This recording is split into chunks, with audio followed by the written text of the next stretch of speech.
उबर ride. रात के लगभग 11:30 बजे का समय था। नशे में धुत 3 लड़के काफी देर से एक ऑटो की तलाश कर रहे थे, लेकिन बारिश की वजह से सड़क पर कोई भी ऑटो नजर नहीं आ रहा था। वो तीनों टैक्सी बुक करने की भी कोशिश करते हैं, लेकिन बारिश की वजह से किसी के भी फोन में नेटवर्क नहीं आ रहा था। तभी अचानक मयंक के फोन में नेटवर्क आया। उसने उबर ऐप खोलकर चेक की तो उनकी लोकेशन के पास एक कैब दिखाई दी। अरे मिल गई टैक्सी, जल्दी से बुक कर लेता हूँ वरना ये भी निकल जाएगी। मयंक ने टैक्सी बुक की। थोड़ी ही देर में टैक्सी उनके सामने आकर रुकी। उन्होंने देखा कि टैक्सी में ड्राइविंग सीट पर एक फीमेल ड्राइवर बैठी है। नशे की हालत में फीमेल ड्राइवर को देखकर उन तीनों की आंखें चमक उठी। वो आकर टैक्सी में बैठे और उन तीनों की नजर मानो उस फीमेल ड्राइवर पर ही अटक गई हो। Sir OTP? ओटीपी भी बता देंगे, पहले अपना फोन नंबर बता दे तो चलेगा क्या? टैक्सी ड्राइवर पायल ने धीरज की बात का कोई जवाब नहीं दिया। तभी मोहित बोला, अरे क्यों इतनी खूबसूरत लड़की को परेशान करता है? ओटीपी है 1434। मैडम आप इसकी बात का बुरा मत मानिएगा, थोड़ा पीकर टाइट है आज। तुम्हें डर नहीं लगता क्या कि कहीं तुम्हारे साथ कुछ ऊंच नीच ना हो जाए? वैसे भी आजकल जमाना कुछ अच्छा नहीं है। वो तो हम जैसे सीधे साधे लड़के आपको मिल गए, वरना आपके साथ कुछ भी हो सकता है। नहीं सर, मैं पिछले 3 साल से रात में टैक्सी चला रही हूँ, इसलिए आपको मेरी चिंता करने की कोई जरूरत नहीं है। आप मेरी टेंशन मत लीजिए। क्या सोलर सिस्टम है क्या इसमें? ये मेरा काम है, मुझे इसमें कोई परेशानी नहीं है। अरे ऐसे कैसे ना ले टेंशन?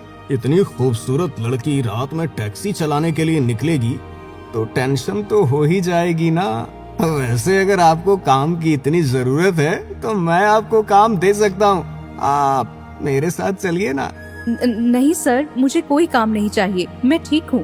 वैसे आपको अशोक मोहल्ले में कहाँ जाना है? जहाँ तुम लेकर जाओगी हम तो वहीं चल पड़ेंगे, पर मुझे तुम्हारे लिए बहुत बुरा लग रहा है। इतनी प्यारी लड़की को ऐसा काम करना पड़ रहा है। कितनी खूबसूरत आंखें हैं तुम्हारी, कितने खूबसूरत होठ। इतना बोलकर मयंक ड्राइवर पायल का चेहरा छूने लगता है, जिससे वो बहुत ज्यादा अनकंफर्टेबल हो जाती है। वो मयंक का हाथ हटाने की कोशिश करती है तो मयंक उसकी तरफ देखकर एक अजीब सी स्माइल देता है। सर प्लीज आप थोड़ा ठीक से बैठिए, वरना गाड़ी का बैलेंस बिगड़ जाएगा। ओह सॉरी, मुझे पता नहीं था कि आपको बुरा लग जाएगा। इतना बोलकर मयंक जोर जोर से हंसने लगा और उसके साथ साथ उसके दोनों दोस्त धीरज और मोहित भी पायल को देखकर एक क्रीपी सी स्माइल देने लगे। वो बार बार उसे टच करने की कोशिश कर रहे थे, जो कि पायल को बिल्कुल भी अच्छा नहीं लग रहा था। उसने कई बार उन्हें मना करने की कोशिश की, लेकिन वो उसकी बात सुन ही नहीं रहे थे। इतनी छेड़छाड़ और बदतमीजी होने की वजह से पायल की आंखों से आंसू छलक गए थे, लेकिन वो काम करने को मजबूर थी। इसीलिए अपनी आंखों के आंसू पोंछकर खुद को संभालते हुए उसने ड्राइव करना जारी रखा। रास्ते पर कुछ दूरी तक तो आसपास कुछ गाड़ियां थी, लेकिन जैसे जैसे रास्ता आगे बढ़ा तो अंधेरा और ज्यादा गहराता चला गया। आसपास केवल कुछ गिनी चुनी गाड़ियां ही रास्ते पर दिखाई दे रही थी। बारिश और बढ़ गई थी। आसमान में तेज बिजली कड़क रही थी और बिजली के कड़कने की आवाज से पायल के दिल का डर और ज्यादा बढ़ रहा था। वो यही सोच रही थी कि अगर इस सुनसान रास्ते पर उसके साथ कुछ गलत हो गया तो यहाँ पर उसे कोई बचाने वाला भी नहीं है। एक तो सुनसान रास्ता, आधी रात का समय और गाड़ी में एक अकेली लड़की के साथ दारू के नशे में धुत लड़के। किसी भी पल कोई अनहोनी घट सकती थी। अरे बेबी, कितनी ज्यादा घबरा रही हो तुम? हम तुम्हें कोई आवारा लड़के लगते हैं क्या? अच्छे खासे घर के शरीफ लड़के हैं हम, इसलिए तो तुम्हारी खूबसूरती की कद्र कर रहे हैं। बस तुम्हारे साथ थोड़ा सा समय बिताना चाहते हैं। कोई भूत प्रेत नहीं है जो तुम्हें खा जाएंगे। सर थोड़ी देर में आपकी लोकेशन आ जाएगी, फिर मैं आपको ड्रॉप कर दूंगी। प्लीज ये राइड मेरे लिए और मुश्किल मत बनाइए। तभी अचानक आसमान में जोर से बिजली कड़की। अचानक पायल का फोन बजा और चौंक कर उसने कॉल रिसीव कर ली। हेलो, हाँ बेटा, अच्छा ठीक है, मम्मा बस 2 मिनट में आती है। हाँ तो तुम बिल्कुल भी घबराना नहीं। अरे माफ करना, हमें पता नहीं था तुम शादीशुदा हो। अरे शादीशुदा है तो क्या हुआ, हमें तो वो भी चलेगी। ये बात बोलकर वो तीनों पायल की तरफ देखकर बड़े ही बदतमीजी से हंसने लगे।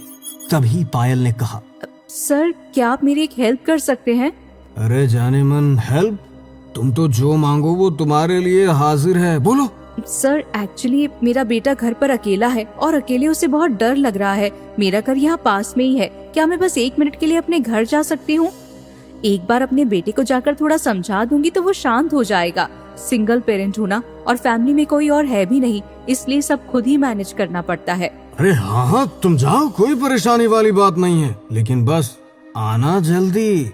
जी सर। पायल ने गाड़ी ड्राइव की और एक घर के सामने जाकर टैक्सी रोक दी। मैं बस अभी 2 मिनट में आ जाऊंगी सर। ठीक है। पायल घर के बाहर टैक्सी रोककर जल्दी से दरवाजे का लॉक खोलकर घर के अंदर गई। तभी टैक्सी के अंदर बैठे मयंक ने कहा, क्या बात है, बिना मेहनत किए ही लड़की के घर का पता चल गया और परिवार में कोई है भी नहीं, घर का दरवाजा भी खुला हुआ है। ऐसा मौका बार बार नहीं मिलता यार। चलो हम भी अंदर चल लेते हैं, ड्राइवर मैडम स्वागत तो करेगी हमारा। हमने इतना कोऑपरेट किया है, थोड़ा कोऑपरेशन तो उसे भी दिखाना पड़ेगा ना। तीनों टैक्सी से उतरकर दरवाजे से घर के अंदर चले गए। पूरे कमरे में घुप अंधेरा था। तीनों को एक दूसरे का चेहरा भी ठीक से नजर नहीं आ रहा था, लेकिन तभी उनके कानों में एक आवाज पड़ी, बेटा मम्मा बस उन 3 लोगों को छोड़कर अभी आपके पास आ जाएगी। अब मम्मा को जाने दो, मम्मा जल्दी आ जाएगी। हाँ ठीक है मम्मा, पर प्लीज देर मत करना। आपको पता है ना, मुझे अकेले डर लगता है। लगता है ऊपर वाले कमरे में होगी। टॉर्च जला, ऊपर चलते हैं। उन्होंने फोन की टॉर्च ऑन की और सीढ़ियों से ऊपर की तरफ बढ़े। रात के पहर सीढ़ियों से चरचर की आने वाली आवाज बड़ी ही भयानक लग रही थी। वो जैसे ही ऊपर पहुंचे तो उन्हें कमरे से पायल के चीखने की आवाज आई। कहीं कुछ हो तो नहीं गया मैडम को? लगता है उस कमरे में है मैडम। तीनों ने कमरे का दरवाजा खोला। अंदर भी गहरा अंधेरा था, इसलिए ठीक से कुछ नजर नहीं आ रहा था। वो तीनों अपने फोन के टॉर्च की रोशनी से पायल को ढूंढ रहे थे। तभी उन्हें एक बच्चे के रोने की आवाज आई। उन्होंने पीछे मुड़कर देखा तो कमरे का दरवाजा बड़ी ही तेज आवाज के साथ खुद ब खुद बंद हो गया और अचानक पायल उनके सामने आकर खड़ी हो गई।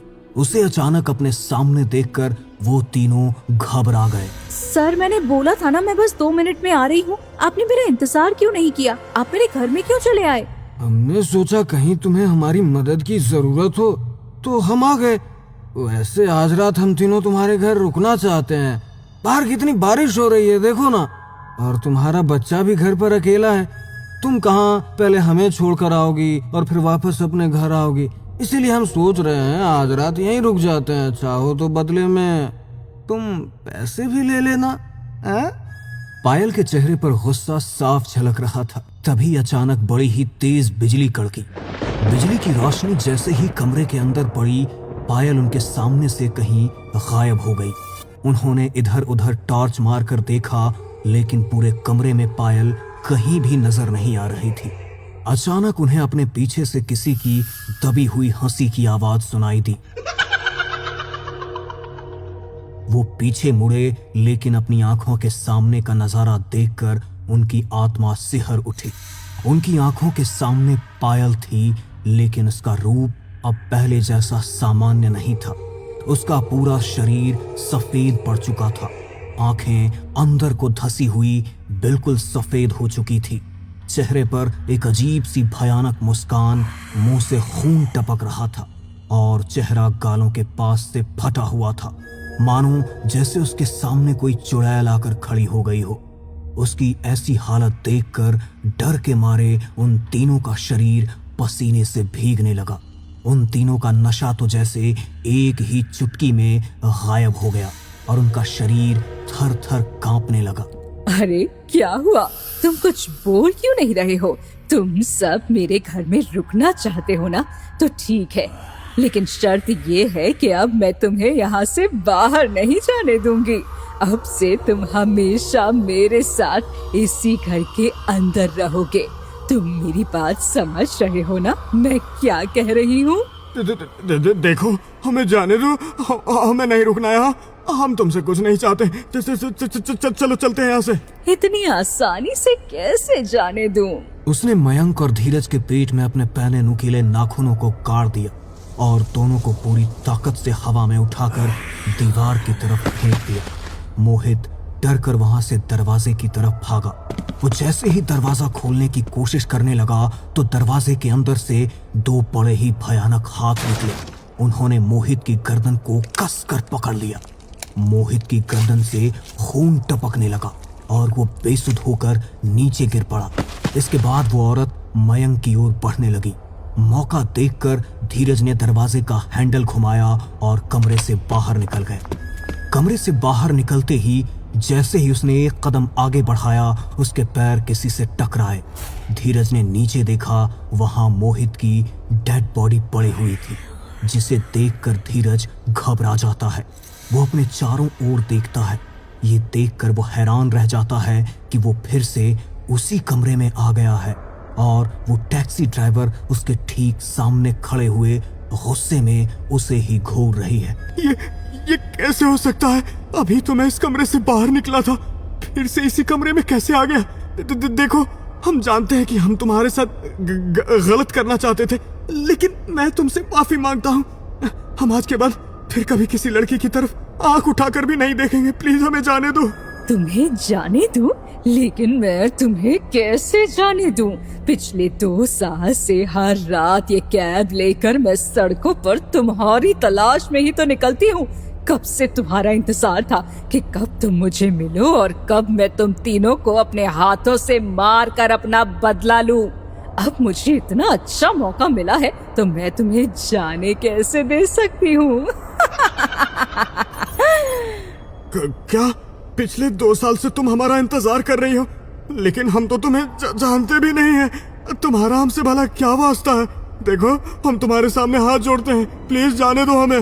हाथ पैर तो तुम्हारे सामने मैंने भी जोड़े थे, लेकिन तुमने भी तो मेरी कोई बात नहीं सुनी थी ना। 2 साल पहले तुमने मेरी जिंदगी बर्बाद की थी और उसके बाद मुझे मार कर फेंक दिया। मेरे परिवार को तो मेरा अंतिम संस्कार करने के लिए भी मेरा शरीर नहीं मिला। जैसा तुमने मेरे साथ किया, अब वैसा ही तुम्हारे साथ भी होगा। प्लीज प्लीज ऐसा मत करो। अरे बेबी, अपने हाथ में आए शिकार को हम ऐसे जाने नहीं देते। तुम रोगी हमारे सामने, गिड़गिड़ाओगी, लेकिन इसका कोई फायदा नहीं है। हाँ, क्योंकि आखिर में होगा तो वही जो हम चाहते हैं। अब रोना बंद भी करो, चलो कम ऑन, आ जाओ। अब तक तो तुम्हें सब कुछ अच्छे से याद आ ही गया होगा, अब तुम्हें मारने में और मजा आएगा। उसने अपने हाथ में एक फावड़ा उठाया और एक एक करके तीनों के चेहरे पर दे मारा। उनका पूरा चेहरा खून से लथपथ हो गया। एक के बाद एक उसने उनके ऊपर कई वार किए, जब तक कि उनके शरीर के अंदर की आखिरी सांस खत्म नहीं हो गई। वो उन तीनों को कमरे की खिड़की की तरफ लेकर गई। उनके शरीर के टुकड़े टुकड़े करने के बाद उसने उनके शरीर के टुकड़े खिड़की से नीचे फेंक दिए। घर के नीचे इंतजार कर रहे कुत्ते उनके शरीर के टुकड़ों पर झपट पड़े।